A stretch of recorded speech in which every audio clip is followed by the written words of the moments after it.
O deputado Rodrigo Maia é o pré-candidato do Democratas à presidência da República. Nesta conversa com a reportagem da Ubra TV, ele fala sobre o preço dos combustíveis, a reforma da Previdência e as dívidas dos estados.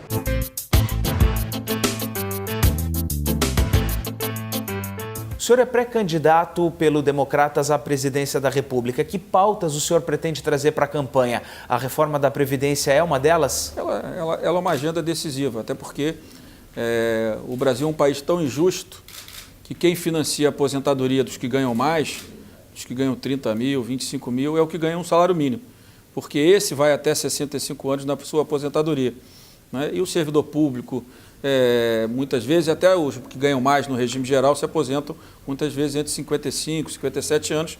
Então, significa que quem ganha menos, como o sistema é de repartição, né, aqueles que estão trabalhando financiam os que estão aposentados, significa que o trabalhador que ganha um salário mínimo, que representa 77% quase, 70% quase dos nossos aposentados, eles acabam financiando a aposentadoria dos que ganham mais. Essa distorção deve ser a primeira a ser tratada. Agora, o Brasil precisa ser refundado, né, reconstruído. O Estado brasileiro é ineficiente, burocrático, ele é caro, né? Acabou ficando um Estado caro, quer dizer, muito dinheiro para pouco serviço, né? Pouca disponibilidade orçamentária para, por exemplo, ter condições de fazer uma política compensatória mais agressiva no preço da gasolina e do diesel, porque o governo federal está numa situação fiscal muito ruim. Então, o que eu acho que a sociedade espera, né, do próximo ciclo da política nos próximos 4 anos é um governo que tire o medo da sociedade. O medo de perder o emprego, o medo de não pagar suas contas, o medo de não conseguir andar nas ruas nas principais cidades de todo o Brasil, e também no campo. Então, o que o próximo presidente precisa é garantir que a sociedade vai poder ter a tranquilidade de ter espaço para colocar seus filhos numa escola pública desde a creche, uma escola de qualidade, que a gente sabe que desde o ensino fundamental no segundo ciclo, o ensino médio, a qualidade do ensino cai muito e a evasão escolar é um drama, principalmente entre os nossos jovens hoje. E a gente precisa ter um foco especial no emprego. Os dados do IBGE da semana passada, eles são dramáticos. Eles mostram que, de fato, precisa ter um foco forte do governo, junto com o setor privado, e ver em que condições, de forma mais rápida, nós vamos voltar a gerar emprego com carteira assinada, empregos de melhor qualidade, porque, como eu disse, a sociedade está com medo de perder seu emprego, a sociedade tem medo de, mesmo subempregada, de não ter mais essa renda no futuro, e a sociedade, como eu disse, tem medo da violência nas nossas cidades. Então, acredito que a gente precisa ter uma preocupação, e o foco dessa preocupação, né, de solução para isso é discutir o Estado, não apenas a Previdência, mas construir um novo Estado brasileiro, um Estado onde as carreiras elas sejam iniciadas e para que se chegar no seu topo as pessoas precisam ter mérito para isso, né? A gente precisa ter uma distância maior entre o piso e o teto do salário dos servidores. A gente precisa introduzir, de fato, políticas de mérito para estimular o servidor, né, que ele possa ser mais produtivo. A gente sabe que a produtividade do setor público brasileiro, certamente, tem poucos estudos sobre isso, ela é baixa, e a gente precisa que o Estado exista nas suas áreas fundamentais. E que o governo federal ele retenha, que ele segure menos recursos em Brasília, que ele tenha uma política mais integrada. Agora nós aprovamos agora a política, o Sistema Integrado de Segurança Pública, né? Um tema que estava parado na Câmara há mais de 10 anos.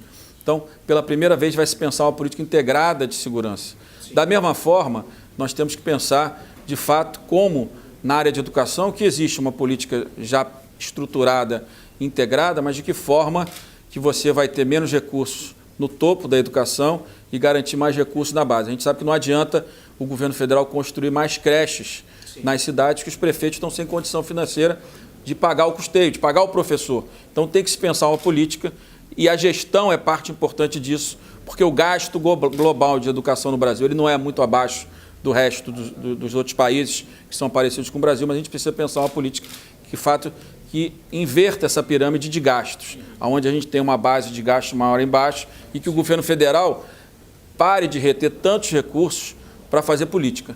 Né? Hoje o governo federal é quase um imperador, porque a maioria dos prefeitos e governadores dependem das ações do governo federal. Então a gente tem que ter políticas onde os recursos dos impostos que nós pagamos, eles têm uma aplicação mais automática, mais direta E uma revisão do Pacto Federativo? Uma revisão do Pacto Federativo, óbvio, né? Uma discussão de que forma, por exemplo, que nós vamos financiar um aumento mais rápido de vagas de creche, por exemplo, que é um dos motivos que muitas mães não conseguem procurar emprego no mercado de trabalho. Mas para que isso ocorra, certamente os municípios não têm recursos.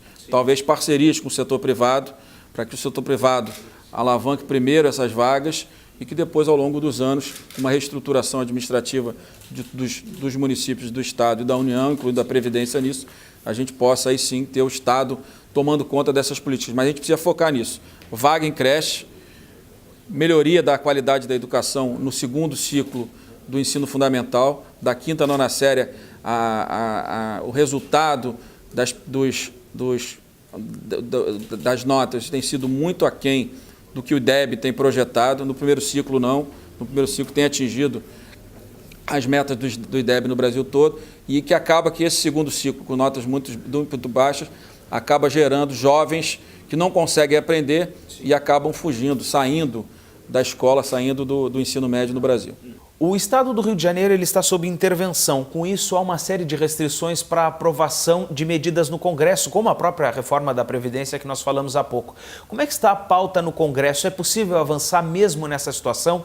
Tem muita pauta importante que a gente pode fazer por projeto de lei complementar em relação, claro, à vedação da intervenção civil. A intervenção não é militar, é um militar que comanda, né? Só para daqui a pouco nós estamos achando normal, né, uma intervenção militar no Brasil. Tem que tomar certo cuidado com isso, apesar da importância que as Forças Armadas têm para garantia da soberania do nosso país, no caso do Rio, com um bom militar tomando conta da nossa segurança pública no papel de um civil, né? Mas nós temos pautas importantes. Nós temos a discussão, por exemplo, discussão final do cadastro positivo, que vai garantir acesso de mais brasileiros a crédito, mas principalmente os brasileiros que não têm patrimônio, que só têm o seu histórico de pagamentos. Nós vamos aprovar o projeto de duplicata eletrônica, que para pequenos fornecedores de grandes varejistas vai ser muito importante, que vai reduzir muito a taxa de juros dele.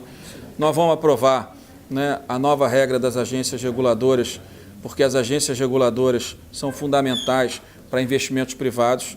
O setor privado precisa de regras mais claras do órgão regulador para que possa aplicar mais dinheiro em concessões, por exemplo, no Brasil. Nós vamos aprovar a lei ainda do distrato esse semestre. O distrato é que garante uma nova regulamentação para o setor de construção civil, que foi muito atingido, que acabou gerando mais de 1 milhão de desempregados em todo o Brasil no setor de construção civil.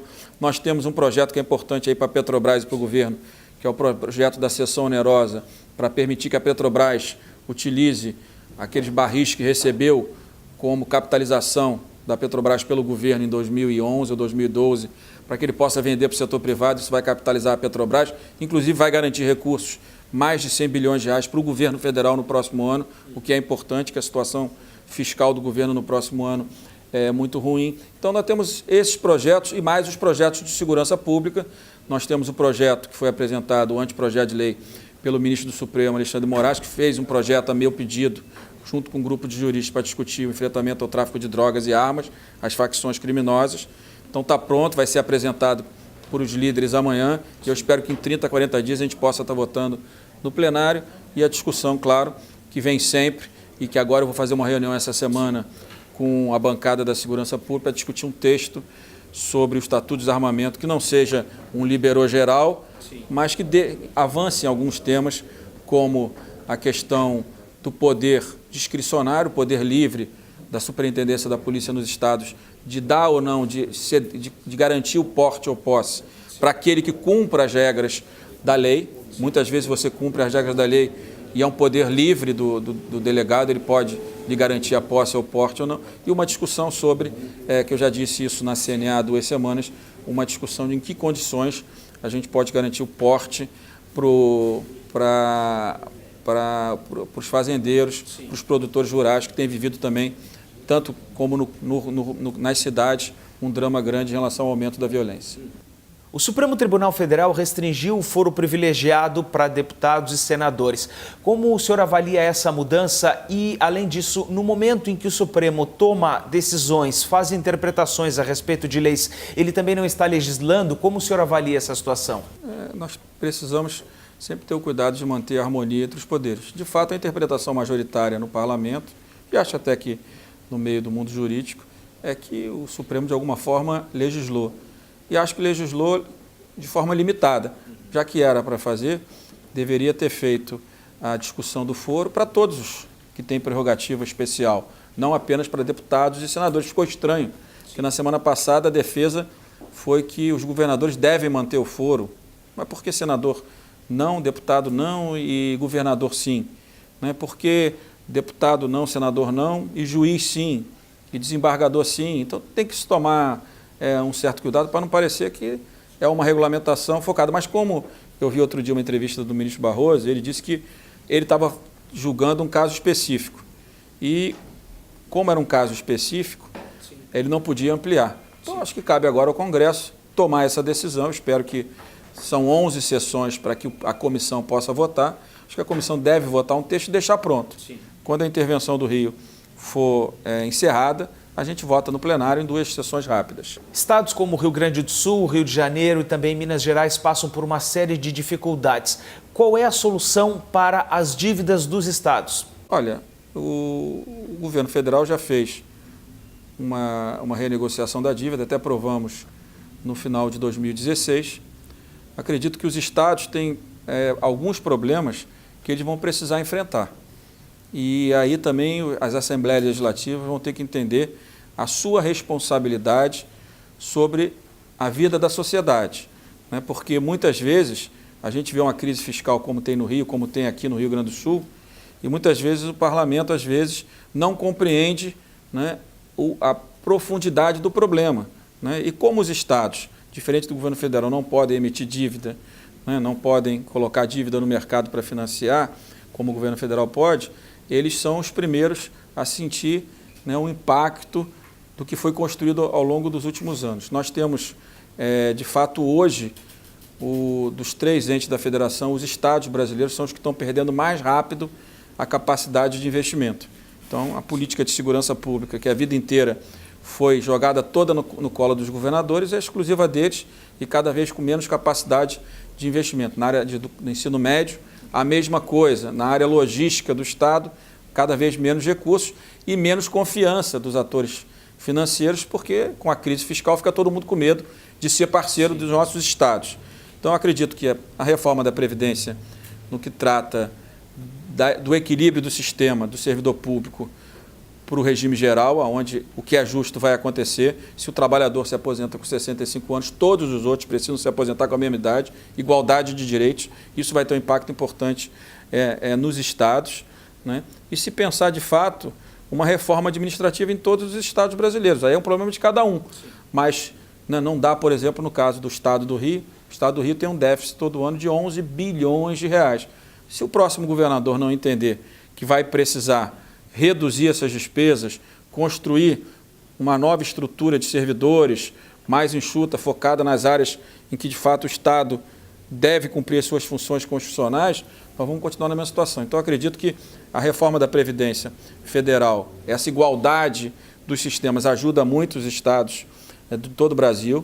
Acredito que uma reforma administrativa pensada pelos novos governadores a partir do ano que vem, ela será necessária, E como eu disse, ou nós vamos acabar com os feudos públicos e privados que existem no Brasil, porque não são só os públicos. Sim.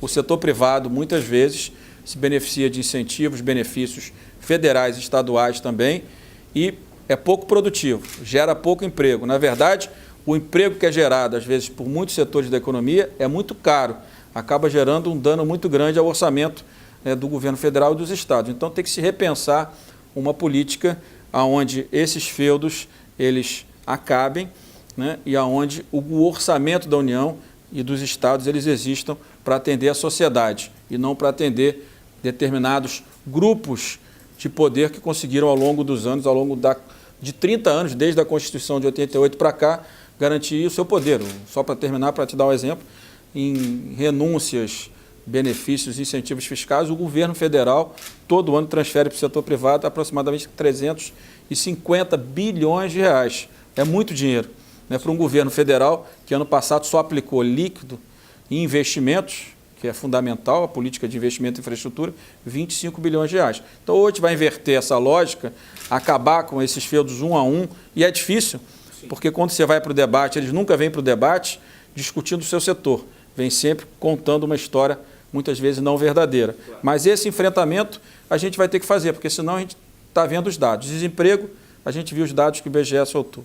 Eu estava lendo uma matéria no Jornal Valor, os dados de mortalidade infantil, né, na base, né, no neonatal, pararam de cair e em muitos segmentos, em muitas regiões, cresceu abruptamente. No Nordeste, cresceu 11%. Por quê? Porque como o governo federal tem cada vez menos orçamento, acaba cortando nas políticas fundamentais. E não é justo que o setor privado receba 350 bilhões de reais e a gente não tenha recursos para a política uma política, por exemplo, de enfrentamento à mortalidade infantil no nosso país. Certo.